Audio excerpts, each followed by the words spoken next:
kinakabahan pa rin ako hanggang ngayon. And this is my first time na mag-receive po ng award as a solo artist.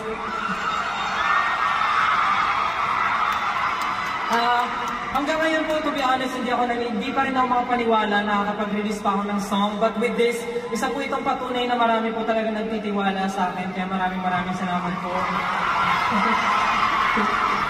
Gusto ko magpasalamat kay Lord sa pagbigay po sa akin ng talent na meron ako ngayon. Sa aking friends, families, of course, Warner Music Philippines. Thank you so much for believing me. Sa group ko, SB19, 1C Entertainment, thank you so much. Sa 18 po, and sa... to all my beloved berries, thank you so much for believing in me. Thank you so much for supporting me. Hindi ko man po mapapangako na kaya ko pong gampanan ng mga bagay na naiisip niyo pa sa akin, pero isa na po mapapangako ko. Patuloy ko pong aalagaan yung boses ko para marinig niyo po ako hanggang gusto niyo po. Maraming salamat. Thank you so much, Wish. I love you. Keep on winning.